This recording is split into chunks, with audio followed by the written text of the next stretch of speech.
Welcome, everyone. I'm Charles Payne in for Neil Cavuto. The president's big economic speech in Illinois today confirming he's committed to keep helping the housing market.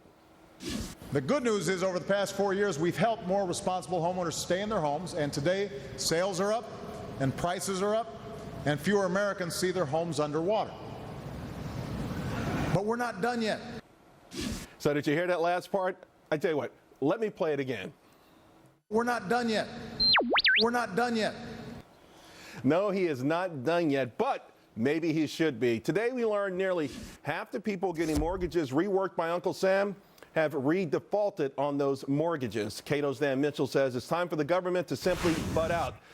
Dan, I guess you didn't seem like you were too enthusiastic then about this speech.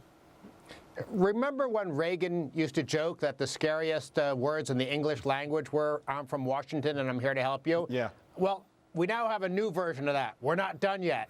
That should scare every taxpayer out there and every responsible homeowner, because the government got us into the housing crisis in the first place with the easy money policy and the corrupt Fannie Mae and Freddie Mac subsidies. And now the government's in the process of stopping the market from adjusting itself so we can get back to where we need to be. And now the president's threatening that he's going to do more. You know, Dan, here's the thing, though, and this is what I hear from a lot of people who back the president on these things.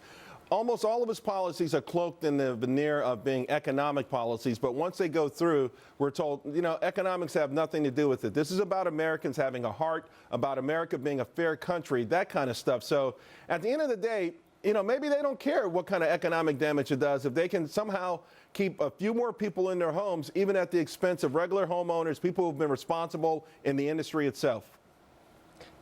There's no question that some of the people in these homes who are having trouble paying their mortgages, they probably are victims because they got caught up in the bubble. They didn't cause it. It was caused by politicians and bureaucrats in Washington. They bought a home that they thought they could afford, or they thought it would rise in value and they could sell it if they couldn't afford it. And all of a sudden now they're left with an underwater mortgage and they're having a lot of trouble. And the government's giving them money to stay in a home they can't afford, which probably actually isn't a favor to them. It's probably just making them go deeper in debt.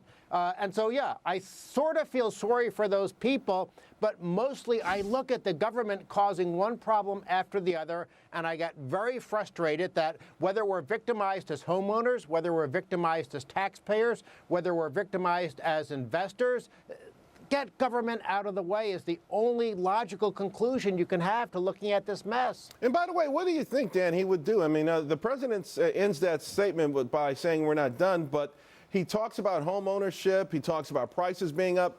Would the government somehow try to stall this? I mean, what could they do now other than mess up what is a pretty okay recovery? Well, here's the ironic thing. The government has conflicting goals. It wants to make housing affordable, so it's good for housing prices to go down. On the other hand, it's saying that, oh, it's good, home prices are up, which of course is inconsistent with the goal of affordable housing, which is why you don't want politicians mucking around with markets.